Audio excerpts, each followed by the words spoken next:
Okay, I think it's set now. Will Okay. you please tell us who you are and a little bit about your background? Yes. My name is Ashley Gilbert, and I'm a stay at home mom and I homeschool my kids. But before, I was an elementary school teacher for 3 years, kindergarten, first and fifth. And I transitioned into that career from the petroleum industry where I worked as a geologist. Okay. And I must say, I've enjoyed you as a teacher. So did our daughter. Thank Um, you. so then, why did you contact us? So my little boy, August, he had an awful year. He was constantly sick, and it wasn't just 1 year. It seemed like he would pick up bugs and viruses that the rest of us never had. But the last year that he was in public school, he had strep throat 4 times, the flu once, and ended up with mono. And it just, the poor little guy, I took him to the doctor once for a headache. He didn't think he was sick, and he had strep throat. It had gone on so long that he didn't even know what it felt like to be well anymore. Um, so that's how it started. Okay, and what happened? Well, actually, he's better. He has been sick one time this year with strep. It was change that happened all at once. A lot that went with his sickness was just a lot of tiredness. He didn't want to get off the couch. He didn't want to do anything. He was also very anxious around people and friends and just scared, almost socially anxious. And it just seemed Hmm. to be all a part of this. When he started getting better, when he started getting more energy, we noticed it one morning. He woke up at 7 a.m. and he was ready to go. And that is not my son. Um, that happened off and on. I mean, he would have his good days and his bad days, and I would contact you guys and let you know about those. And it evened out. Um, and as it evened out, his whole personality just started to change. He started to have more confidence. He just did a cello solo in front of a large group of people, which a year ago we would not have even considered asking him to do. So I think with the improved health has come, a more confident personality too. He feels better. He feels more able to engage. Okay. Now, how about the rest of your family? Well, from then, from August, when we, started seeing his results, we had sent along my information and I believe my daughter's information at the same time. Um, I had some stomach issues for a decade. Um, just a lot of different things, abdominal pain, constipation. I had um, several doctors take a look at what was going on with me with absolutely no resolve. And then my daughter started doing the same thing. Every time she ate a meal, she said her stomach hurt and she wasn't able to go to the bathroom. And she's very young, she is 6 years old. Uh, and this is something that had been going on with her for, quite a while when we reached out to you as well. She is not having those troubles now. Again, it was not like an overnight thing. It was more of a gradual process, but she doesn't say her stomach hurts anymore. We don't seem to have any trouble. I am still struggling with mine. Yes, that is being worked on. And Thank you. then you have had some other unique experiences. Will you please talk about those? Yes. So it just seems like one thing after the other has happened. We had already been in contact with you about the health issues when we moved to a new slash old home. Um, Very quickly, we realized that this house was just absolutely haunted. I'm a scientific person. I have all the degrees, but when you see something, you feel something, you know something, it just was. I've always believed in, ghosts and spirits and whatnot, but I had never experienced an outright haunting. And you think about things up in the night, and stormy, dark weather. And for us, that was not the case. Broad open daylight. a ton of things happened, and I probably won't even be able to remember all of them, but the most pronounced was we thought someone was breaking into our house through the garage because the doorknob was jiggling and the door was rattling. And sunny day, bright sunny day, middle of the afternoon, the kids and I ran to the front of the house and I texted you.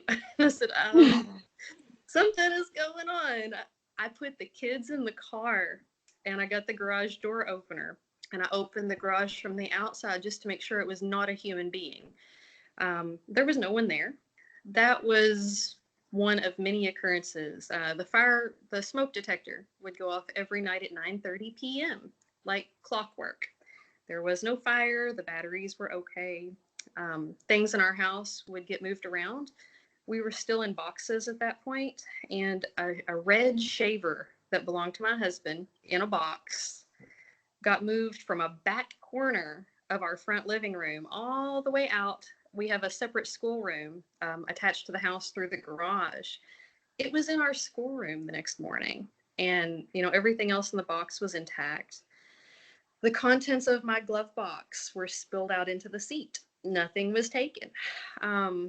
Just on and on and on. And again, through your all's help, we're able to sleep now. Periodically, something will pop up and we'll reach out, but there was such a pronounced difference in the feel of this house. Hmm. Um, my kids can feel it. When everything is okay, they'll be in their bedrooms playing by themselves. They'll sleep alone. They're pretty perceptive, and when it's not okay, they let me know, and they Hmm. just get the heebie-jeebies, I guess. But this house was absolutely haunted. I wanted to move out, and it seems to be okay. There's some stuff going on right now, but that's just very recent, within the last 48 hours. Okay. And I know you have a lot of animals. Were your animals affected in any way? Yes. So we sent pictures and names and ages of all of our animals. We have a small zoo, and according to Ken, all of them had spiritual attachments. And I guess what led us to reach out to you guys about the animals was because we have two small dogs, and we tie them out in the backyard on very long tie outs for 15 to 20 minutes at a time. And our older dog Ernie, he got off of his tie, which is not unusual for him, but he usually slips his collar. And this day, the like it's like a plunger, like a clip that has to clip on his collar. It had been Okay. unfastened and fastened to the other dog's collar.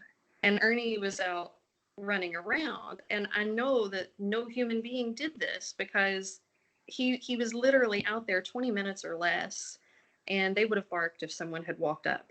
Um, I mean, it was absolutely crazy. So that's when we reached out to you guys and found out, that there was some stuff going on with the animals too, which was a total shock to us. We did not even realize that could happen. So Okay. Well, how do you feel about all these things that have been uh, done on your behalf with the healing and the clearing work and any guidance you might have received? very good.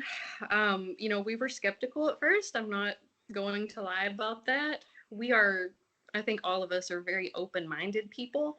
Um, like I said, I've always sort of believed in spirits and ghosts and stuff, but never had a whole lot of direct experience. It was always just the possibility of this could be. And, when we found out about the work that you guys do, it was both reassuring to have someone else there who understood and believed that and didn't think I was insane, which, Hmm. most people would. But also, I guess at first it was just kind of like, well, let's see. This isn't going to hurt anything. Nothing else has worked with like my son's illnesses and such. We thought, let's just see what happens with this. And when we started seeing positive results, it almost became, reflexive. Something would happen and we'd be like, okay, let's call Laura, let's call Ken. Because every time we did, we saw a resolution. So I think slowly, progressively over time, we just sort of, it became ingrained in us that, this is working. And if it's working, then it was real, so Right. there's no other solution to it. So now, you know, we, I know we're constantly reaching out to you guys and we're super appreciative, but it has made a huge difference in our lives. Migraines, I have had for most of my life terrible migraines. They went away for several years and then they came back when, like, probably my 30th birthday. It was like I turned 30 and the migraines came back. And all the Hmm. doctors told me it was hormonal, which, maybe it was. But when doctors would ask me, how frequent are your migraines? I didn't know if I should tell them, well, I have 3 or 4 a week, or if I was having one migraine that just never went away, and I would get a break. Wow. It was that bad. I took so much migraine medication that the pharmacies would limit me on how much I could refill. I was at the maximum dosage. I have all the piercings and I do the oils and the pressure points. It was, and I had to go to work that way. It was awful. I was not Wow. present. Yeah. And I have not had a true migraine in months now. Ever since I let you and Ken know about it, and he helped me with that. They've just, it seemed like that was one of the easier fixes, I guess. They went away very quickly. And I mean, I've had a couple headaches, but nothing that an ibuprofen couldn't handle. I have not refilled my medication in months. So Wow. yeah, Thank God for that. I didn't know that. yes, it was very, very bad. Huh. Okay. Well, is there anything else you'd like to add or anything you'd like to share? um, well, just to say thank you from the bottom of our hearts. My children will ask me to contact you now when something is going on, and they trust in what you guys say. And that, especially with kids, that doesn't come lightly. That doesn't come Right. from no results. Kids look for results, and when things happen with kids, it's a conditioned behavior. Um, they see that you guys have helped, and they ask me to reach out to you, and that speaks to me. That's like, okay, kids are wildly perceptive and intuitive, and I really think that says a lot too. So Fantastic. Well, thank you for taking time out of your morning to talk with us and share your story. We really appreciate it. And we will be in touch. all right, thank you, Laura.